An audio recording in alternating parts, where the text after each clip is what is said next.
Hello, and welcome to the latest episode of Legal Bites, the official podcast of Cummings and Cummings Law, where we focus on helping businesses and their stakeholders re-domesticate out of volatile legal and tax environments like the formerly golden state of California to more predictable pro-entrepreneurship, pro-growth jurisdictions. Today, I am reviewing a recent report by Jill Goldsmith, Anthony D'Alessandro, and Katie Campione writing for Deadline entitled The Parabros Backlash, Threats to Leave LA, and an AG, referring to the state attorney general, who won't back down, divide Hollywood. Boy, that's a long headline. I will then conclude by explaining how owners of small and medium-sized businesses can use California law to their advantage to relocate their existing LLC or corporation out of California or another jurisdiction to a new state the right way while keeping their existing federal employer identification number, contracts, credit history, track record, and bank accounts intact.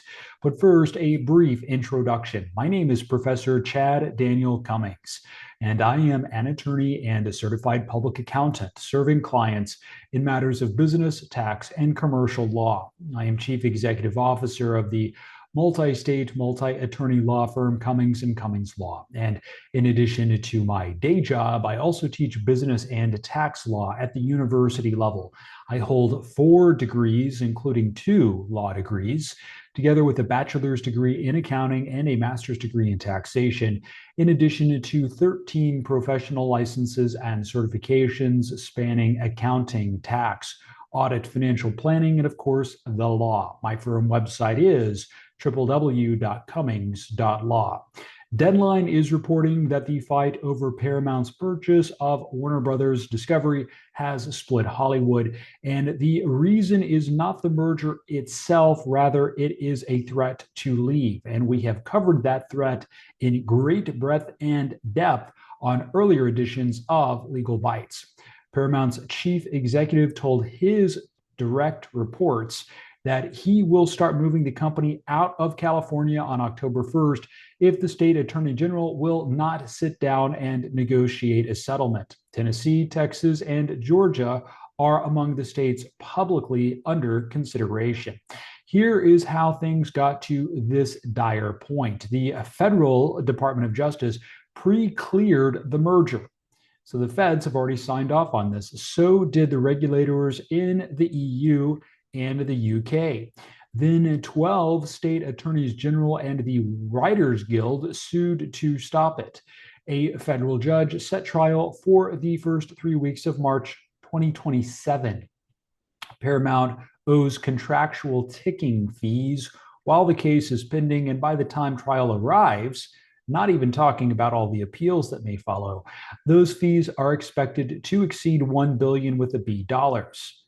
The reaction in town has been strange and mixed. Guilds, trade groups, theater owners, and local politicos who do not want this merger are nonetheless asking the attorney general to settle. Their rationale is simple. A year of the two companies frozen in place will simply put more people out of work than the merger would. The attorney general called the relocation threat blackmail, which makes me wonder where he went to law school, because that's not what blackmail means. But I guess words don't mean anything in this day and age. The unions cannot agree with each other. Some want a deal. Others say their members are being used as a bargaining chip. Now, put the merger aside, because Deadline includes something in that article that nobody in the story disputes. Site Selection Magazine surveys the consultants who advise corporations on where to put their headquarters. In the most recent survey, the top 4 cities were Nashville, Atlanta, Charlotte, and Dallas. California got the most votes for the worst business climate in America. It got the same result in 2025. Area Development ran a separate survey and ranked Georgia first, Texas third, and Tennessee in the top 10 for doing business. The consultants said, among other factors, they weigh workforce, cost of living, incentives, quality of life, and worker training. That is not a political statement. That is what the people who do this for a living say when you ask them. And California has come in last for 2 years running. Think about which industry we are talking about. Film and television have every reason to stay in Los Angeles. In fact, I think that they would prefer it. You cannot move a crew base, it takes decades to build one. If any business in America should be stuck in California, it is this one. And yet, here they are naming an actual exit date that is now on the record and asking the unions to help them get out. Boy, as they say, politics makes for strange bedfellows. Now, most small and medium sized businesses do not have a crew base. Instead, what they have is an address on a piece of paper and maybe years of not thinking about it. Florida and Texas, for example, do not charge personal income tax. And neither of those states tax most small and medium sized businesses, at least in terms of business income. If your company is a pass through entity, and according to the Federal Internal Revenue Service, more than 95% of small and medium sized businesses in the United States are pass through entities, so that likely applies to you. That shows up directly on your own personal tax return. That is money you could have kept in your wallet year after year. Tax Foundation data indicate that the average business that moves to a state without income tax, like Florida and Texas, to name two, keeps more than $12,500 per year, and those figures can easily reach 6 or 7 digits or higher. A studio needed a lawsuit and $1 billion in fees to start this conversation, but if you are a small or medium-sized business owner, you can skip that particular song and dance. Now, with this context in mind, redomestication is the lesser-known legal process of transferring a company's state of domicile to a new state without dissolving it, without creating a new entity, and without triggering federal income taxes, but only when performed with the strict formalities required by the Federal Internal Revenue Code, applicable Treasury regulations, and the statutory frameworks of both the destination and departing states. If you are not a legal and tax pro, you will not be able to figure this out yourself. No disrespect, but think about the amount of time it took you to learn the ins and outs of your industry.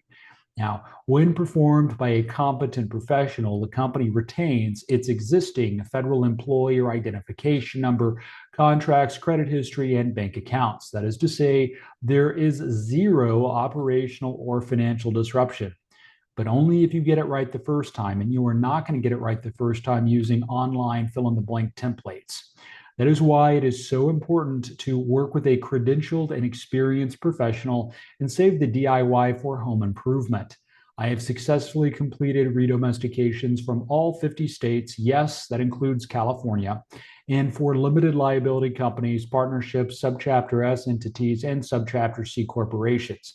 California has absolutely allowed redomestication for years. So if someone is telling you it cannot be done, what they are really telling you is they don't know how to do it. And I don't mean to be rude, but they seem to be way, way behind the curve.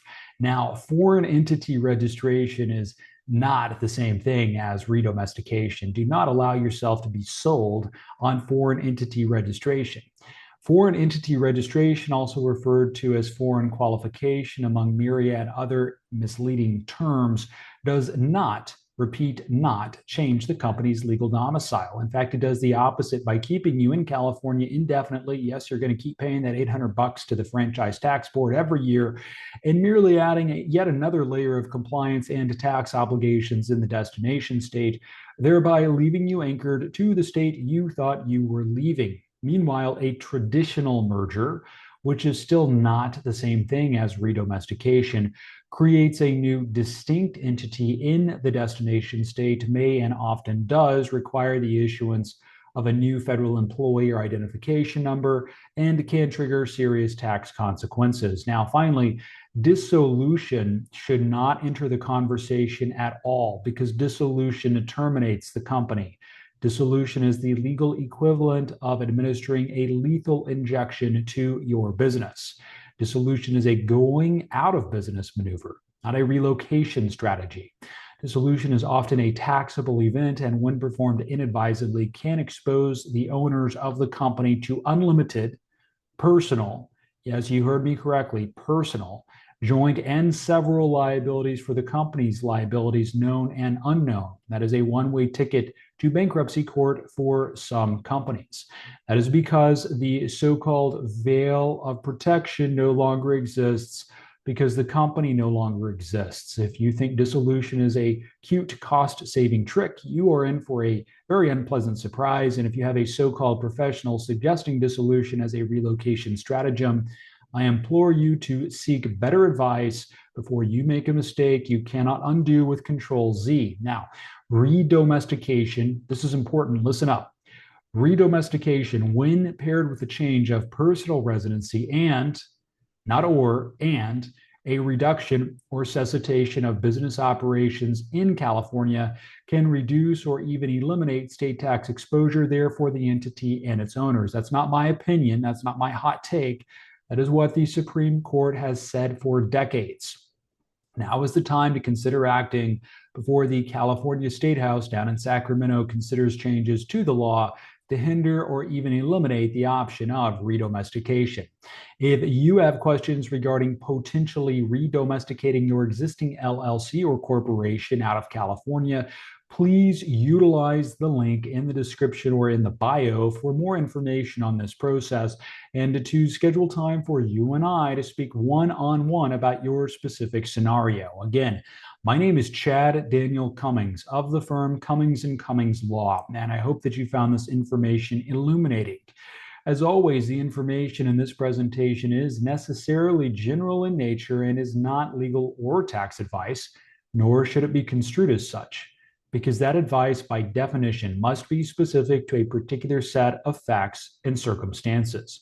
Should you have any questions regarding this information or the content of any of my many earlier presentations on this topic, and boy, there's quite a few, please visit my firm website at www.cummings.law, not .com, but .law to schedule time for a consultation. I look forward to that opportunity to speak and perhaps even work with you very soon.